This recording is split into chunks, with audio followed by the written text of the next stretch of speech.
and a huge warm welcome to my guest today, Dr. Zoppellini, who I am so excited to chat to about all things research, childhood and access to information. But first, let me tell you a little more about our guest. Dr. Zoppellini is an educator and researcher with experience across schools, higher education and community programs. His work explores how children learn and how pedagogic practice can deepen understanding while strengthening agency, critical thinking, mindset and motivation. He is the founder of Cothy and Theory, a platform dedicated to making educational research accessible and useful for everyone, supporting learning across diverse educational settings, which is where our connection first came together, as someone myself who is on a mission to share trusted information and make it easily accessible. So Will was on a very similar mission to me with Recap. So I'm really excited to welcome you to the podcast today. Hi, Will. How are you doing? Hi, doing great. Yeah, thank you. And yeah, absolutely a shared mission. So I'm really excited to talk about all of this with you today.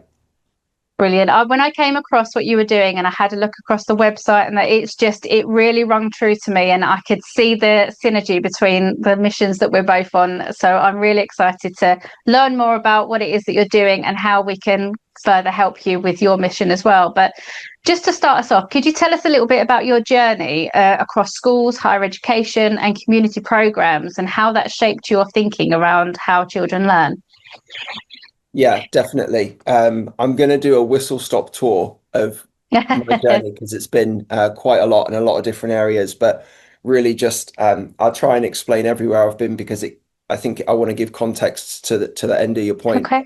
of how it helps me think about children's learning. So yeah, a long time ago, like 22 years ago, I started off in physical education, sports coaching, sport development, that kind of area.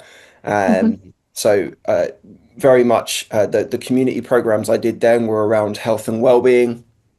Started off teaching physical education around secondary, and then I moved into primary teaching, basically because you get to dress up when you go to work and everyone thinks that's amazing. And yeah, carried on there. I kept some of the sports coaching on the side, and did a few programs. And then I worked a lot with SEND children, particularly ones who weren't able to be in mainstream classrooms, and a little bit like back then they were called behavior units. So Yeah. I mean, some of them still keep that name now, but a lot of them have changed the terminology, thankfully. And then I moved into higher ed because I wanted to pursue research. So I did my PhD and I taught classes in like pedagogy, teaching methods, child development, psychology. And then I kind of got into the research field and had a research network. So I did a lot of work with colleagues and networks in Sweden and Finland and Denmark and countries like that. And now I keep some of my projects across Europe, and I also have a project in the US at the moment. So it's been like a long journey, and I've done a lot of work with a lot of different organizations. So really the kind of whistle stop tour that I wanted to get across everything, because when you asked how does that inform how I think children learn, I've come to realize that across all these contexts, there are some parts that stay the same. And really, they're all the child development parts or the human development parts. That's the most consistent. So, for example, regardless of the country or the project or the context, whatever I was doing, children always develop unevenly. Progress is Yeah. always non-linear. Motivation, emotion, identity always play a really big part in that learning process. What generally tends to change is the education approaches, the teaching methods, the assessments, the Right. curriculum at different ages. I think some of those can be transferred, but it depends so much on the context and the culture. So you can't just look and say, this school in Finland did X, Y, Z, and it's incredible. Let's take that and do it in Croydon in London, right? It's the context is too different for what you're doing. And so I think that as when I first started, I think that that's what I believed. I thought, oh, I'm going to look for the best pedagogies, the best approaches. And that's what I've realized is that there is best practice. You can take some things across and some things, you can't. The other thing I think is that when it comes to myths in education and myths of children learning, there are some things that seem to be global. Oh, And there are really? some things, yeah, that seem to be very much context dependent. Um, and so, I think I'm trying to think, maybe a good example actually in England would be that we have this myth in like early primary of reading and writing and like understanding of math concepts and things like that. And we think, oh, these need to be done, you know, very early at a certain Mm. stage to make sure there's a foundation. But there's, in other contexts, Sweden, Finland, Poland, those things are done much later with, like, frankly, much more effectiveness. And so you can see, or for me, I can see, oh, well, it's a myth here, Mhm. and that's one thing I think the child development is consistent across all those places. You can see the kids are developing the same, but the teaching approach is different and it's affecting how children are learning. Um, and there are some other things, like how rigid the pacing is of getting through, like Yeah. how early we label, countries that seem to think, oh, let's try and fit things in so children learn appropriately, and then you see it in another context where they're not doing that, and you think, oh, actually, that doesn't really mean anything. It's more important to focus on what's meaningful to this child and how is this child exploring these Mm. ideas and the way that the concepts are being put across, much more than like what are we teaching at each stage. So I think, Mm. for me, that's as I went across all those contexts, I always tried to think, okay, what don't I know? Where am I proving what's proving me wrong here? And that's, I think, what really I've come to. And so that's really informed me now when I think of how children learn. I think more, how are they developing and what's best in the context Mm. for which they live in. So yeah, I hope I got there in a roundabout way. Do you know what? It's a really interesting perspective actually, because quite often we hear, don't we, as you've quite rightly said there, we look at other countries, we look at other contexts and see what they're doing and the outcomes that they're getting Yeah, from doing what they're doing, and then try and apply it in our own context and wonder yeah, why it doesn't work. And, don't get me wrong, there will be some things that I'm sure you'll agree will transfer over and work in various different contexts. But I guess it's that understanding that it's a bigger picture than just looking at the processes that are happening, or what you're physically doing, but actually looking at that wider picture of what's around you. yeah. I mean, if I gave a really long answer there. I think if I summed it up, I would probably just say that our strongest held beliefs about learning aren't beliefs about how children learn, they're beliefs about the systems. And that's Mm. probably, when I go now, when I go and speak somewhere and someone says to me, oh, you did some research with people in Sweden, or you did some research, or I know people in like China and Hong Kong, and they say, oh, what could we take here? What could we take there? The first thing I always say is you can't you can't look at this system. Education, regardless, is impacted by society. So Mm. in Finland, there are so many differences that we can't account for. Even teacher education. Like, if you want to teach in Finland, you need a master's degree. All teachers have a master's degree. That's their like benchmark. So their access to educational theory has been much more open than it is in, let's just say England, for example.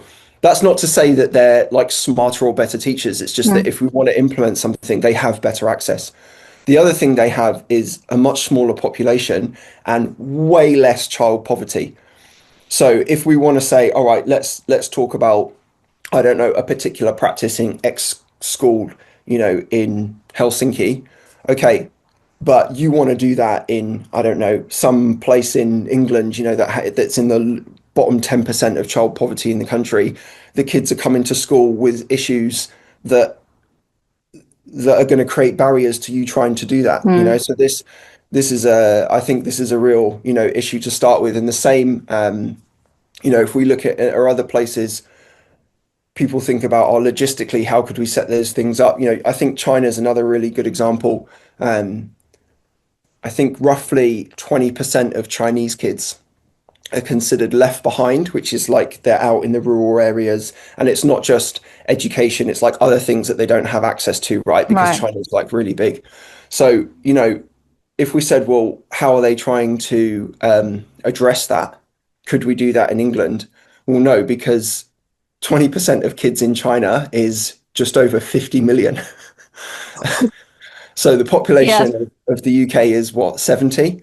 You know, I remember sitting Yeah. in a like this is a long time ago, maybe 5, 6 years ago. I was sitting in a conference at the European Association for Research and Instruction early, and they were talking about gifted education, which I actually don't believe in, but I kind of wanted to go to just troll what was going on, but I was listening. And there was an American researcher, and he was basically talking about, oh, could we copy this system? And they have these like learning centers that kids go to.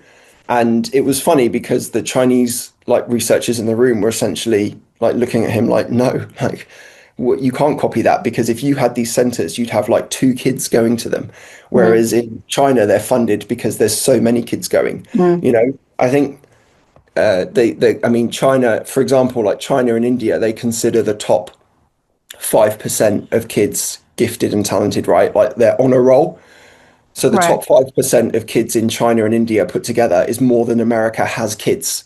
So there's more gifted kids in China and India than there are kids in America. So, you know, I'm not like, I don't want to, I'm not digressing, you know, let's get back to learning. But the only reason I'm talking about all of these things is when we start to narrowly look and think, okay, let's solve a problem in learning here. They do this in China and they do this in Finland. Let's do that. Yeah. Okay, what's the context of what they're Yeah. doing? You know, oh, they've set up this center. Yeah, they have, because they'll have 100 kids going there. And if you set Mm. up the center, you might have one, so you can't staff it with, you know, 40 people. Yeah. So this is, I think that when you look at global education, that's what you have to bring in. What's happening? What's the poverty rates? What's the resources? How are teachers trained? What's the access to it? All of these things, you know, matter. And to me as a researcher, I always think that matters. There's some things that I'm going to be able to solve and some things that I'm not, because there's all of this context like around it. Mm. So I think when we look at those comparisons, they're the things that we need to take into account. Like, okay, Yeah.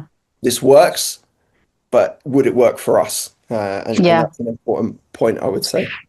Yeah, absolutely. I completely agree. And I think it's such an important point that you make because, and this kind of really feeds into why I do what I do with Recap in terms of access to information, but also access to how to understand that information as well, because it's not something that you can just, research isn't something you can just take on face value. There needs to be an element of criticality, an element of breaking it down. And as you say, looking at the wider context of things. And this isn't necessarily something that everybody has the skill set to do. You know, yeah, we're researchers, so we do this day in, day out. It's something that we've trained to do. It's something that we do all the time, and we practice those skills. But, you know, in the context of what I do with Recap, for parents and families to be able to access information and make decisions about their children's health, education and well-being, they may not have had the experience to be able to break something apart. So by giving someone access to research isn't enough.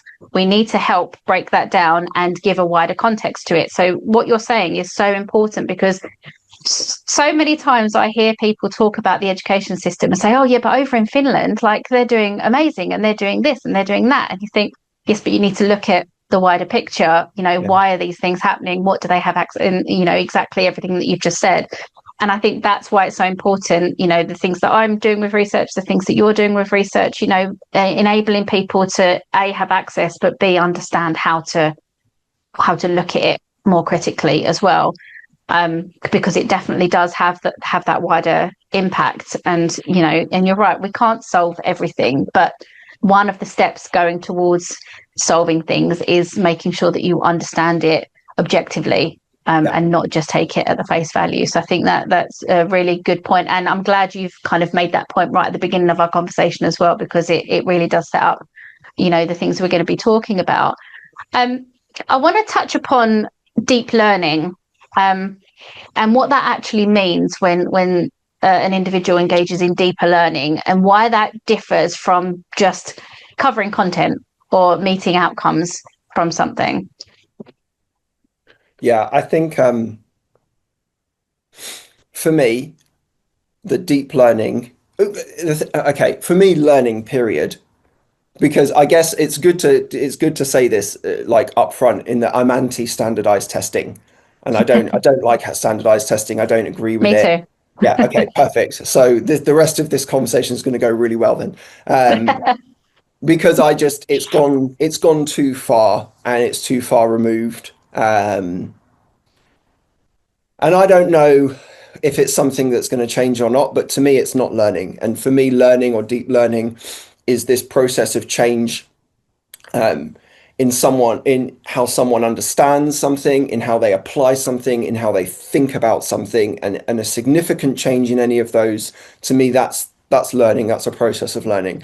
And so when we say deep learning, to me, it's how much they're able to transfer that learning across context. So if they understand something new, is it just they see it, as a transfer, as one, like it's this, or they understand it's dynamic. So they know, oh, I understand this is a new piece of information. Is this piece of information the same across all contexts? Mm, So if they understand that, then that's deep learning.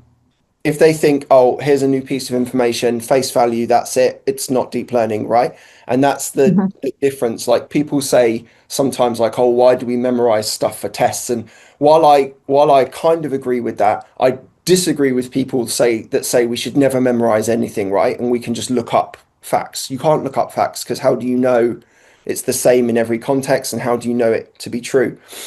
And the same in the application. If it's a new skill that they have, can they apply it consistently and across different contexts? Can they Mm, adapt it for whatever it is? Like I can do it on my own. Can I use the same skill when I'm collaborating, or can I use the same skill under pressure? Or, and I know I'm being like quite abstract, but that to me, that's the deep learning. And I think, sometimes it shows up as an improved skill, as new knowledge. But to me, that's how I think of it.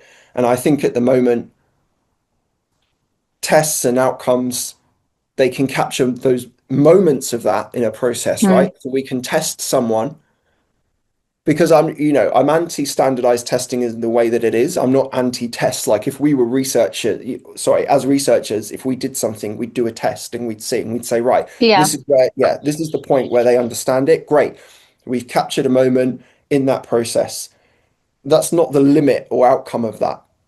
I Mm, don't, I almost like, I think learning, I don't even like to think of learning as an outcome because to me, it means that it's ended, right? And it's almost, I think when we act as if learning ends at an outcome, we're teaching people it's okay to stop thinking. I yeah. don't like and I see it a lot in adults. And actually, adults, I really don't like it in children, but adults, it really like, sometimes I'm serious. Like, it's actually heartbreaking to me sometimes when I see adults and they're like, oh, it's too late for me to learn this, or it's too late for me to this. And because I've Yeah. had my outcome, like, I got this grade at whatever GCSE, I got this grade at A level, and I got this grade at uni, and that's the end of my learning. Like, what are you, dude? You did all of that in chronological order. You finished uni when you were 21, 22. You're a puppy. Your learning is just beginning. Like what? So yeah, Yeah. that's the when we think of it as outcomes, that's I think where we place a limit. You've got to this point. You're here. You're giving them skills. I don't mind saying that a secondary school student is on a mastery learning path, right? They're applying these mastery learning skills. I don't like it when we say they've mastered a subject. Like, Mm, they're taking psychology, they've mastered psychology. No, they haven't. Like I've got 4 degrees around psychology. I wouldn't say I've mastered it. I'm still learning about it all the time. So why is it, Yeah. and then we give them this, oh, you've mastered it. Like to me, the more often than not, that gives the false confidence, like, oh, I've Mm. mastered it. If I say what I think and it's wrong, am I not a master? And it causes that anxiety. And so, yeah, for me, this is the problem when we talk about outcomes in school around deep learning. The deep learning never ends. It's Yeah. always ongoing, and that's kind of how I see it. But I'm worried now that I didn't answer the question. I'm sorry. No, no, no, no, you did. No, you did. No, I wonder if, because I hear what you're saying about people feeling like they've come to the end of their learning and that's it. They've done their studies and then that's it, learning's over. And it makes me sad too, because I am one of those people that is always looking for a learning opportunity. We never stop learning.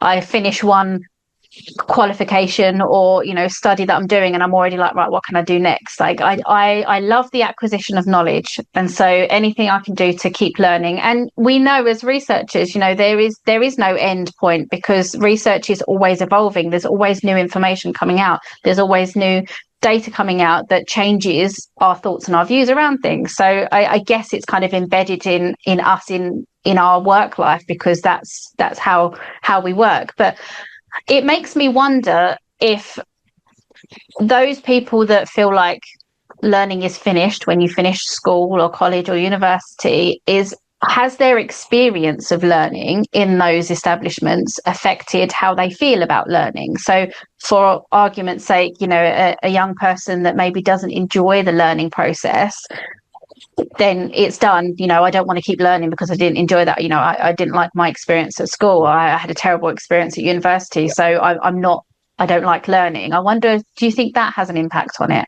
Yeah, 100%. To me, that's the number one, is how it's put across. What's learning to you? It's reading this book, processing the information somehow from this like isolated source, and then putting it into a test, and that's Yeah. learning. And it's just, yeah, I just don't.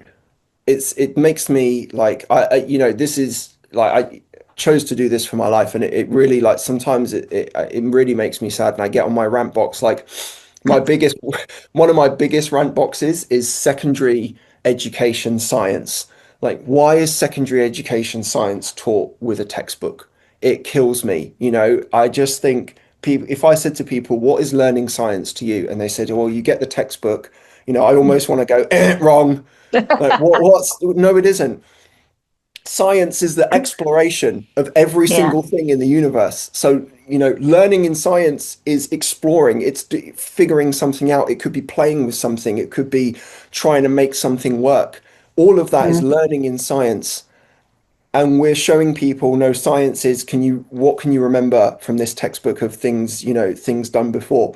That I can't even get this out. Like, the point of science is to prove what was done before is wrong, right? We're trying to constantly disprove or prove things or replicate things or all of this. And yeah, I just don't, it's when I see, I don't know if you've one if anyone's listening and they have kids and they're thinking like, what's a good kid holiday? One of the greatest places you can go to is CERN. Do you know CERN, the collider, super No. collider in Right. Switzerland, where they well have a lot of scientific disciplines, but mainly they study physics, and they have the super collider underneath. And there's a fantastic visitors center there, and it's completely free. So it's in Geneva. Geneva is actually really expensive, so don't stay too long there. But if you go to the visitor center is completely free. It's very kid friendly. There's loads of things to play around, but they have all of this information about what they're doing, and how they tested limits and pushed it, and what they're learning in science. And Mm.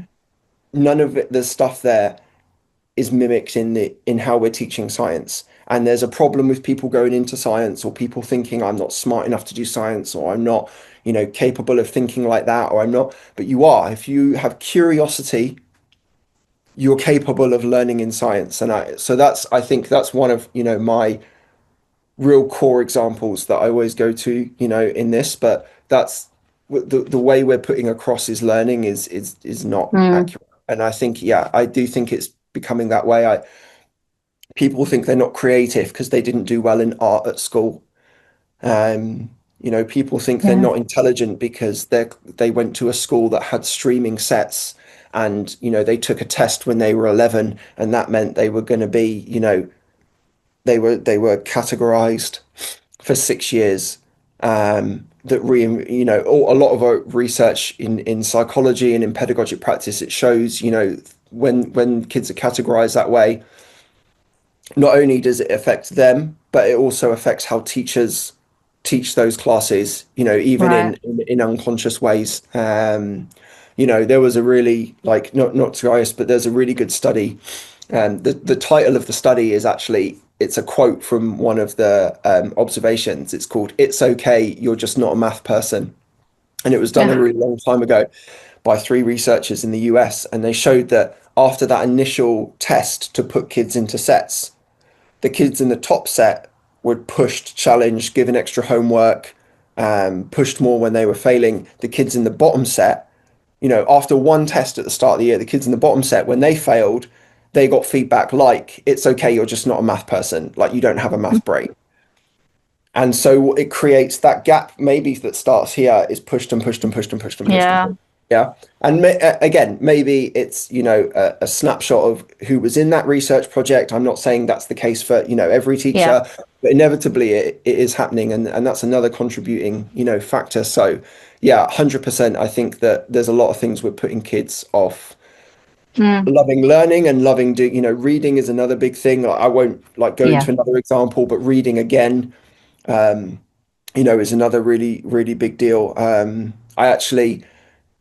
was watching the debate on play-based learning in Parliament last week, and the opposition speaker used this and said, "Oh, our kids are in the top 80% of readers in the world."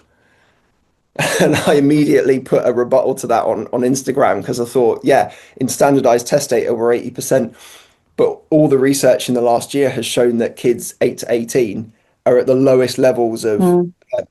reading comprehension and also just love of reading. So they're not reading enough. So it just proves the point. Yeah, you've got your test data, but you're putting kids off reading. So yeah, I think that there's a lot of reasons in that kind of schooling process Yeah. that is anti-lifelong learning. Yeah.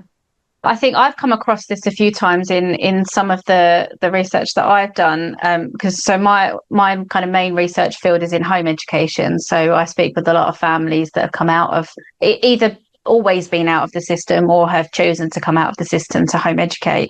And something that comes up quite frequently is exactly what we're saying is now that they're learning in a different way, subjects that they thought they were either bad at or that they didn't enjoy, they're now finding a new love for it because they're Yeah, learning it in a different way. yeah, And maths is definitely one of those right up near the top. The amount of children that I've spoken to that said, I used to hate maths because I was never any good at it, but now I love it. And this yeah, is how I do it at home.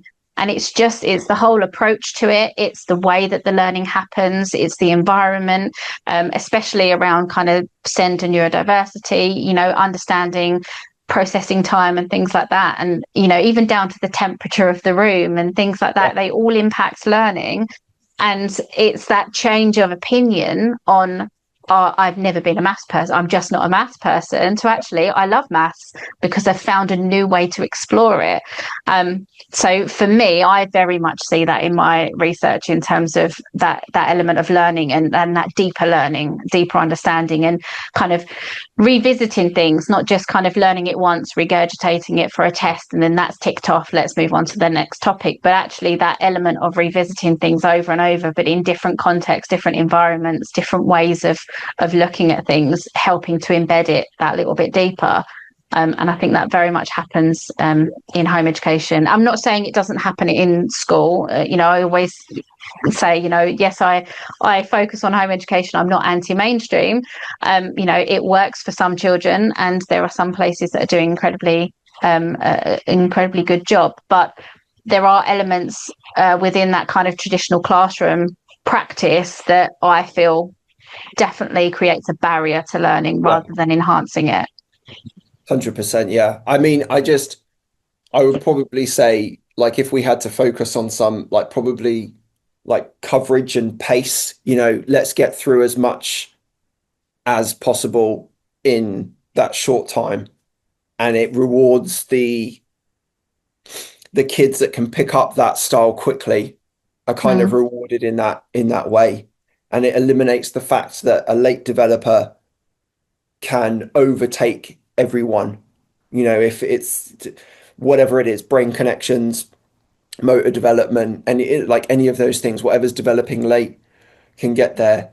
But it's just this pace and coverage, even in this curriculum review, I keep hearing the phrase, "Oh, well, if we're putting all that in, what are we going to take out? Everything's so crammed." I'm going to be really honest. To me, that's such an alien concept. Like the fact that people are sat there going, "Oh, where's this all going to fit in?" Like to me, I just think, why are you trying to cover so much? Less in more mm, depth will produce more critical thinking, more efficient like thinking pathways. And then that way they'll pick things up later. You could do more later on and less earlier, and the whole thing would mm, be more efficient. Um, mm. and you can see that just by looking at research across multiple disciplines, neuroscience, behavioral science, psychology, pedagogy, all of this. But so that, yeah, I think it's just this idea, we have to cover every single, and that's where more arguments come. You're like, oh no, they need to learn this instead of this, or this instead of this, or this instead of like what bits, just get them to love learning history and they'll find all the history. Don't Mm. argue about which. Okay, yes. All right. Before someone attacks me in your comments. Yes, there are some bits of history in your own country that you want to learn, and there's some better ways to teach it. But in a general sense, it shouldn't be such an argument, oh, yeah, let's add that in and add that in. No, learn one in depth. Get them to create, Mm. one thing about his, I use this as an example, but one thing about history, it's about perspectives, right? It's not Yeah. just a bunch of facts, it's perspectives on history. And there are all these wonderful resources that we have left over from different parts. So the opportunity to critically think is there in that subject, and the opportunity to mix that subject with writing or something else is there. And so there's a good blend of that to be able to slow down. So I think, some of the things is when kids are removed and go into home education, that's one thing, the day isn't crazy. And the environment, like you said, helps a lot, but it's not, okay, we got 10 minutes and then we have to move on to this subject because if we don't do that, learning didn't happen. Like, calm down. Like, learning's happening. It's fine. It's fine. Just, yeah. So, Learning's happening all the time. yeah, We never stop learning, do we? So, but I think for some people that's a really hard concept to grasp because I think as well we think back to our own educational experiences. Um, that very much influences how we view education. So if you've had a more negative educational experience or whatever, that's what you're going to take into your adult life. And then if you have children, that's kind of how you're going to feel about. I was saying this the other day to somebody, in terms of like how things change so dramatically, and even down to, I work in education. I spent 12 years working in schools, preschools, nurseries, and everything before I went into research.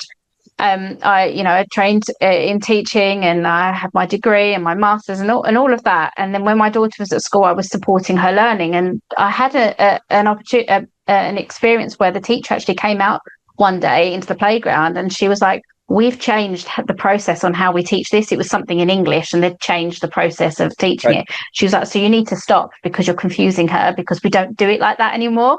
I was like, "Oh my goodness." But just kind of to demonstrate how things change over time, but someone's perception on what education is and how education happens, Yeah. that can really impact what you then go on to do with your own family. And I think that's a really hard concept to grasp as a parent.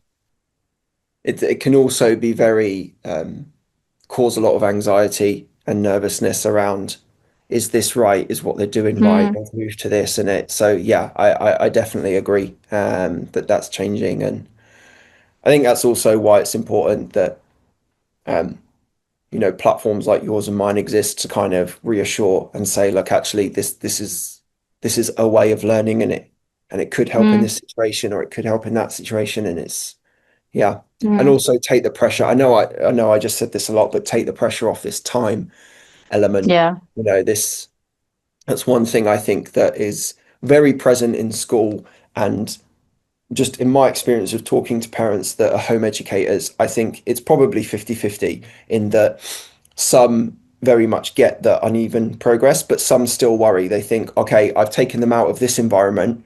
They're in a better environment now. So then why aren't they hitting these outcomes if they're in a better environment? And so you've done one positive, but you know that anxiety is Mm, maybe pushing that a little bit more, and it's being allowed to have the patience and just think, right, it's they're developing. You know, is everything there? You're trying, yes, then it will come. You know, the mm. progress will come.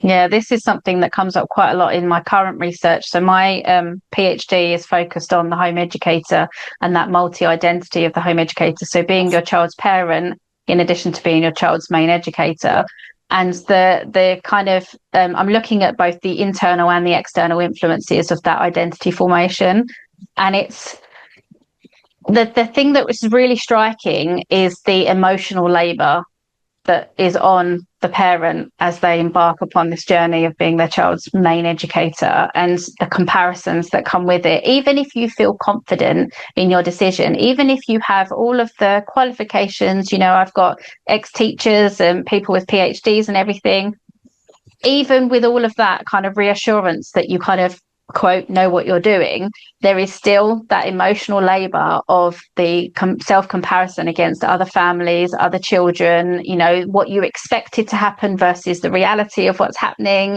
you yeah, know, life and everything.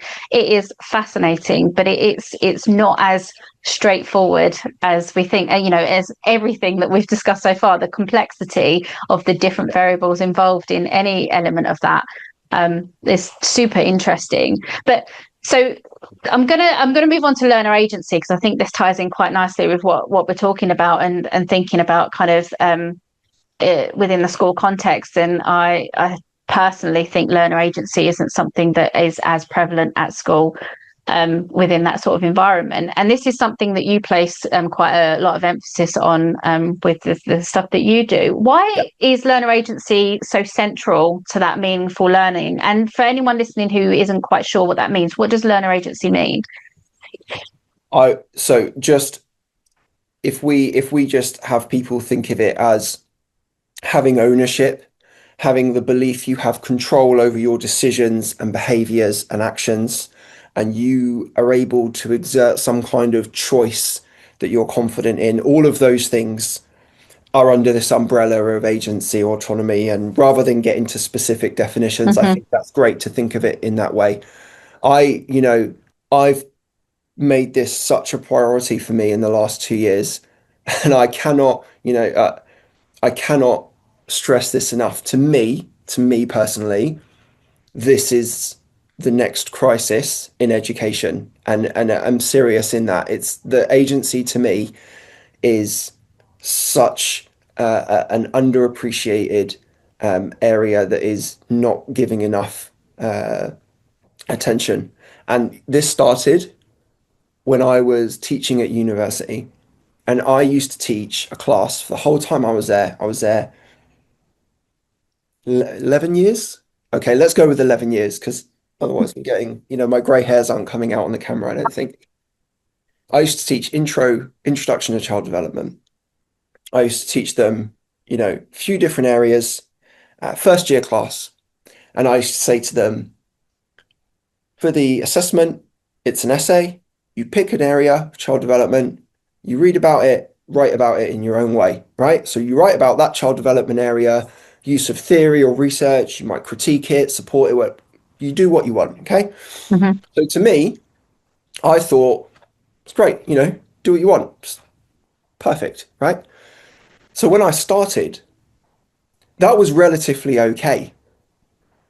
In the 11 years, it got worse every single year for the anxiety and, frankly, inability of students to be able to pick a subject. And towards the end, I would present and they would go, which one would you pick? And I'd stand there and say, well, I wrote this module, so I can write about any of them. What's important to you? Yeah. Okay, but which is the right one? Which is the correct, which is the best one? Well, it's all, there's all these theories. Yeah. They're all valid because I put them in the module. So just pick what you like. You know what? And honestly, at first, I had a poor reaction as an educator because at first I literally stood there and I thought, are you serious? Like you can't pick one. Like, are you? Mm. And then after a while, I just started to like reflect and realize, and I thought, no one's given you this choice. That's why it can't happen. No one's ever looked and gone, right, about what you want. There's always been an answer that was expected, or there's always been, here's three options. Which one do you think's best? And there was a hierarchy, or there was a some, and Yeah. so the almost, dread of I want to do this one. I'm not sure it's going to be right, and I'm really, what's important to you? I don't know. Can you tell me? And Yeah. to me, that moment, that's when I started to look at it. And since then, I've been looking at every single level of education and all of the different areas. And to me, it's always coming out that it's a problem. And we think that it isn't, and it is a problem, and we're creating that. And I look at, even some things like I said, I started as a PE teacher and a sports coach, and I look at some of those things, and people think, yeah, like the PE, we used to have to defend it because it was thought of as the unserious and kids get to do what they want, Mm. right? And I looked at some secondary physical education programs in schools, and they had these prescriptive school uniforms, right, for boys and girls, what you wear. And I'd talk to the teachers and I'd say, okay, when they're doing it, what's your like feedback methods and etc. And we'd talk about it. And basically a lot of people would say, yeah, if they do the technique wrong, I stop and I correct them. And so I went down this kind of rabbit hole and I thought, okay, so for PE, we tell them when to do it, we tell them what to do, we tell them what to wear, and we tell them how to do it. So what do they get to pick Yeah. in the sport or physical activity that they want? I mean, do you ever work out? Do you go to the gym? If you came to the gym and I said to you, Lucy, you can come to my gym, but you have to come on Mondays 3 till 4. You have to do this program that I tell you, and this is how you have to dress. Okay. Well, like, I'm not going to swear on the podcast, but it would be a swear word, right? It would be a swear I word. wouldn't be there. Yeah, you wouldn't be there. And then, so this is, and then we're trying to measure outcomes on this. And, even in like, you look at sport coaching and we have like, even at the younger ages, I see at first I thought I saw these great programs like TOTS rugby and TOTS basketball and all these things. And they get there and there was no free exploration. Mm. Like they're in like oversized bibs that they're tripping up. Why do we have them in bibs? Well, they need to know whose team they're on. Why do they need to know whose team they're on? They're six. You know. Oh, let's. I remember being at a club on a Sunday morning and watching it. And you're like everyone with good intentions, right? No one has bad intentions here. Let me say that. I don't believe that. I think people have good intentions, but you see them putting, these 7-year-old girls like, okay, stand here. This is how you have to kick it. You come here, right? Does it matter that we do all of this? Yeah, because this is what they do at Manchester United. Oh, okay. At that pro club, that's what we're doing. So there's no exploration, there's no choice. And I just see it being taken everywhere. And I just think where is the confidence in this? Where do you have confidence to think this is my choice and this is how I act? And Mm. at secondary schools in England, there's a big controversy about this. I don't know what word to use, maybe defiance or laziness. And they say like, kids are too lazy to try. I'm not saying that that's false for every kid, but what I am saying is that I don't think that that's the argument. I think that there's no agency. I don't think they had Mm. agency in primary school. And I think that the idea of them owning a question, this is my question. This is how I'm going to act. This is what I'm going to do. I don't know if we have that. And to me, the more I look, the less of it I find Yeah. across education. And it's been 2 years now, at least, that I've been like really conscious about it. And every Hmm. time I talk to practitioners and I get them to reflect, most of the time they're not they don't have none, but they realize that they're not giving as much as they thought. And to me, this is important because it's one of the it's to me it's a future skill. You know, have Yeah. you got having the idea that I chose to do something, whether it succeeded or whether it failed, I chose to do it. I made the decision consciously. I had that agency. I chose to act that way, and this is and I don't know where we give that. You know, the most I've seen is like pick which one of these two tasks you want to do for this outcome, Mm. and so yeah. When I say to me this is the next crisis, like that's how I really see it that way. I think that it's a real problem. It's it's not something that I kind of have looked into in this much depth. And as you're talking, it's really kind of, I mean, I've got a million questions going around in my head at the moment, and I already know that I'm going to fall down a rabbit hole later of reading up around this because it's so true. And when I think back to, so my daughter, she was in mainstream school up until the age of 14, and then I deregistered her and she was home educated for the last couple of years of formal schooling. But actually, I like to think that I gave her a lot of agency in that whole process because actually she made the decision to she made the decision initially to look at another school. So I remember the day I went to pick her up from school. We was in the car, and you know how they say that children open up when you're in the car because you're Yeah, not kind of looking at them and it's a safe yeah, space and what have you. And I remember driving home and she said to me, right, I'm going to say something. Let me finish before you answer. So I'm like, as a parent, I'm all these scenarios are going around in my head. I was like, oh my right, goodness, what is she going to tell me? And she said, I'm really not happy at school. I'd really like to try a different school to see if it's the school that isn't the right fit. Bearing in mind she's like 14 at this point. She said, I've had a meeting with my head of year and they said that they're happy for me to transfer schools, but my parent needs to come in so that they know that we've had a discussion. So you need to make a meeting to come in and speak to the teacher. And I just looked at her and she said, I knew that you were going to say talk to my teacher. So I've already done it. I've arranged like for you to come in and have a chat. So I went in, I had the meeting with the school. They agreed that they were happy for her to be transferred. So I said to my daughter, okay, what's the next step? You decide what schools you want to look around. You decide where you want to have a look. So she chose the schools that she wanted to go and view. We then went to look around. She made the decision which school she wanted to apply a place for.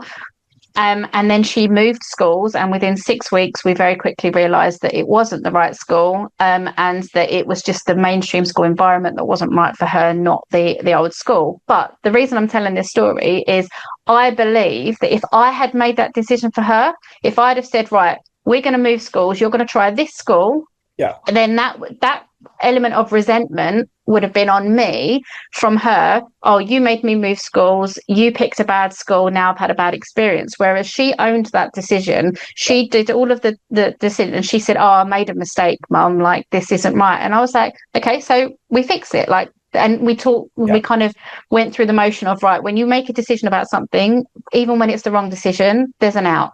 You know, we make a new decision and we try a different pathway. But she owned that decision yeah, thread herself. And for me, that was really important because I didn't want to be the one making such a big decision. So, you know, within what you're saying around learner agency and that, I think that that's really important. And I like to think that she kind of took a lot of agency in that whole process. And then ultimately, she was home educated, and it was the right choice for yeah, her yeah, to go through that route. But if I'd have made all those decisions for her, I feel like it would have been a different process for us.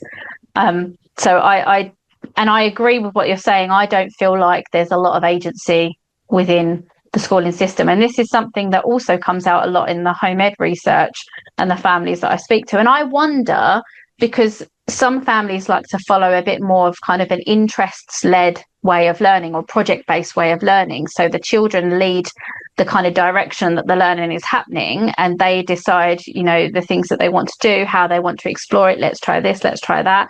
And then the parent works more as like a facilitator rather than a teacher, and yeah, facilitates the learning, provides the opportunities, takes them to places and things like that. I wonder if that is another way to kind of embed that deeper learning along that way, because they've got the opportunity and a bit more agency in the home, maybe. Yeah, it definitely. I think, yeah, and you know, when I talk about agency, some of the things you just mentioned are really great examples. Agency, while it means a growing independence, it doesn't mean a complete independence from adults, right?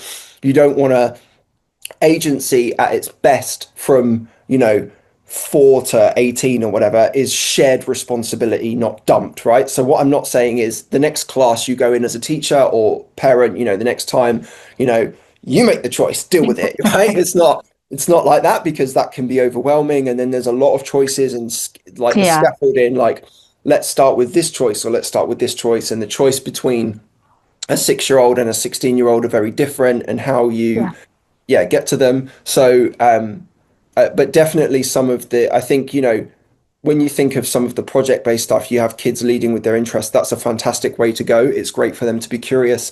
I would say, sometimes when people go down that path, one thing you have as an adult is you might know, okay, I know it's going to be better for them if they learn about X, and they're not interested in X right now, but I need to find some way to bring X in. And so that becomes the shared part, right? Because right. some of the, like, for example, some of the context, like culturally, so agency, in some Eastern, like Confucius countries, they kind of go against that, because they think, well, the kids don't know any better, right? The kids don't know what a good decision is. So if we leave it to them, they'll make a bad decision. There's some truth in that. Safety is one, for example, right? Like, Yeah. Mum, I'm going to go and try this sport today. Okay. And what would you like to wear? Yeah, I'm wearing Crocs. Okay. You're not wearing Crocs. There's no agency there. Get the Crocs off. Let's make another, So so there's some things that, you can't do. But trying to get, drip some of that in. I think it's complex and it's a balancing act, but you just want to make sure, okay. And the only way you're going to know, so we talked about parental anxiety before. The only way you're going to know is you're going to get right. You're going to give a bit. Well, that went quite well. Let's give a bit more. Oh no, gave too much. Let's come back a bit. And that's where you're going, like that kind of back and forth. But I think you made one thing. I thought that you made a really good point over, is that there was this idea of changing schools and then realized that wasn't right. And this is a successful part. I found my most appropriate learning environment by testing all of these other things. And we spoke about this when we talked about like learning outcomes earlier. But one thing for me that is closely linked to agency is this idea of healthy failure. Mm, Kids need to fail much more than they are failing right now. Every kid needs to fail all of the time. And when someone fails, we need the same reaction as when they succeed. Because the idea, this is, the outcomes versus deep learning. The outcomes, okay, 2 kids take a test. This one's successful. Great. Well done. Like, carry on. This kid fails. Oh, no good. Like, let's see. Right. But the deep learning process, 2 kids are on this pathway. One succeeds, one fails. They get the same reaction. The reaction is to prompt, okay, when you succeeded, what has gone well here? What's the template? Like, I call them like the learning to learn skills. What's the template that you've gone through? In the failure, okay, this was the outcome in this particular instance. What have you gone through? What led mm, to this? Okay, I found this one. Almost in the schools, like I found this one, I found this one. There's a really great quote from Edison when he had the light bulb, um, where a journalist or someone asked him, "How did you carry on through all your failure?" And he like had an angry response, and he said, "I have never failed at anything in my whole life. I found 450 ways to not make a light bulb." And that's, where are we having brilliant. that, right? Did you fail? Did your daughter fail in that? Nope. She tested this, like she had the A/B test, right? School A/B. We had an A/B test. Okay, no, no, try home education. Great, done. So what's the next time she goes through something? That's that shared, are you making a right decision? I think I am. Okay, what was the last big decision you made when I went to school? Okay, talk me through what that process was and tell me if you're doing that again now, right? That's like shared responsibility, because you're kind of Mm, making sure you're taking ownership as a parent or an educator, as a teacher. You're owning the process with them, right? Are you thinking about this? If you look at them, you say, like, you're not thinking about this. That's telling them, right? So Yeah. what is it that you think they're not thinking about? Let's get to there. So talk to me Mm. about talk to me about how you've come to this. What things have you thought about? No. Okay. Have you thought about this? No. Okay. How are you going to now put that into your decision making? All of these things. But the agency is going to produce the failure and the better relationship with failure, which is what, we're Yeah. missing a lot of. And this kind of how kids are learning, um, it it really ties into that. It's one of the future skills for me is this Mm. idea of agency. And Mm. there's, I don't want to kind of move off the conversation, but it's kind of come into my head. So I'm just going to carry on with it if that's okay. But, Of course. we talk about this, like, what do kids need in the future? And I see a lot, people are pushing ed tech earlier and people are saying, oh, you should learn this and you should learn. The future proof is not in content, it's in how they're learning. It's critical thinking, it's decision making, it's being okay with failure, it's collaboration, it's those things. They are the only future proof skills that exist. And, the agency in, earlier I said to you, regardless of all contexts I've been across, emotion is part of it, right? So when you do something new, you set up this like platform. Like for me, when I left academia, I had to make an Instagram account and I had to make a website. And I've never done either of those two Yeah. things. And the language was like a different language in all of it. So the emotion I had when I sat down, okay, I'm going to do something new and I've never done it before. So I'm going to have this feeling in my chest. And at some point, I'm going to feel negative about it. And Hmm. then people get put off then because it's not comfortable. But actually, they are the emotions that you have to go through in order to further your learning. So the agency for me is in the emotion. All right, I'm choosing to do this. It doesn't feel nice. Well, what doesn't feel nice is it doesn't feel nice as in it's uncertain, in which case you push Mm. through, or it doesn't feel nice as in it's a gut feeling that it's wrong, in which case, how do I think about it? This is the learning. And that's what's Yeah. going to, future proof everything. And some of, these are the only, if you look at all the examples, to me, they're the examples that are right.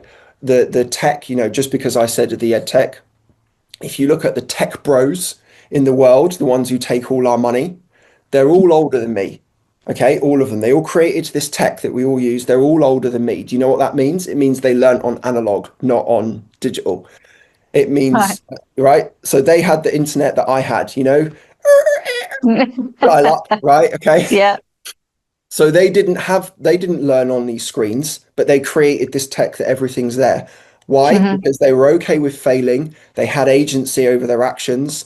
They critically thought. They tested. It failed. They tested something else, and they weren't. They thought I can do this. They didn't have that kind of doubt that my students had Yeah. at university over doing a first year essay.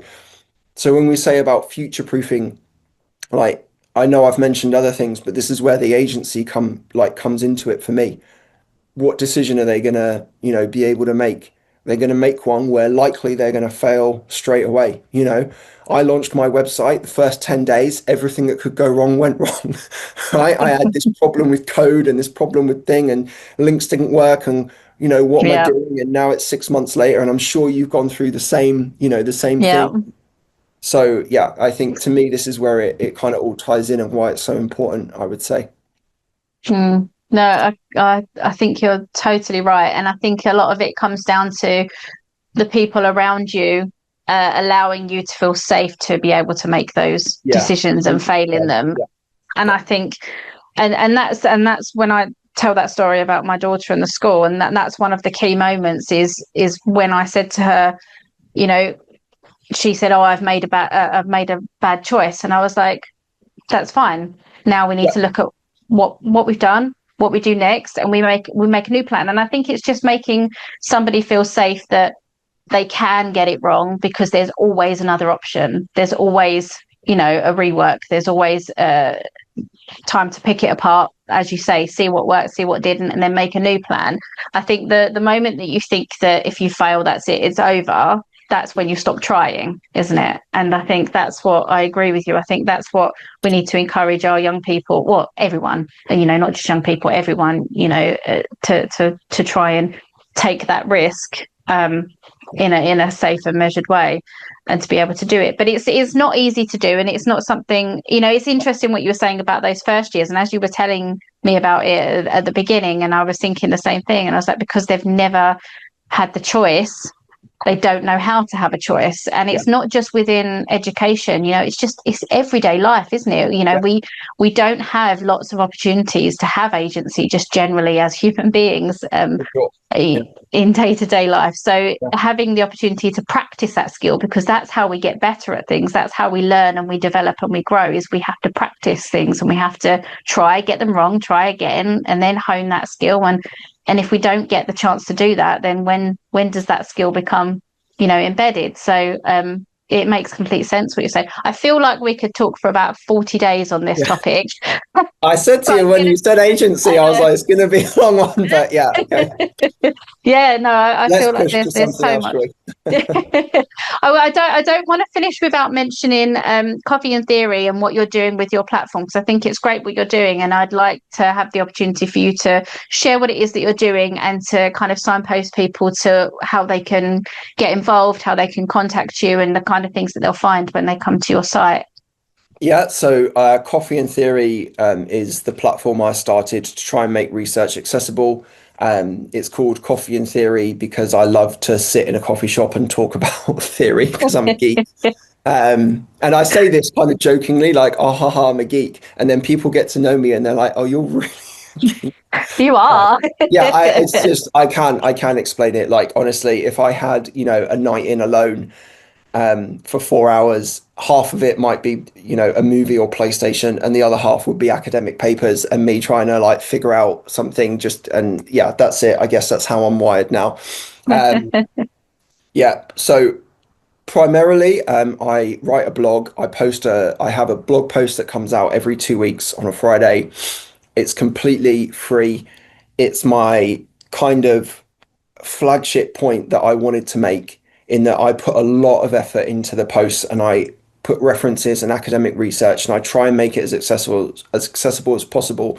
And the reason I did it as my own website like that is because I wanted nothing there for people to sign up. So if you want to read my blog post, you don't need to put an email in. You don't ever need to talk to me. You can just go on and read my blog, and it's there. And for me, that's a way of getting past like any like paywalls, or I'm not sure if I want this guy's mailing list, or if I'm not, just that's it. It's there.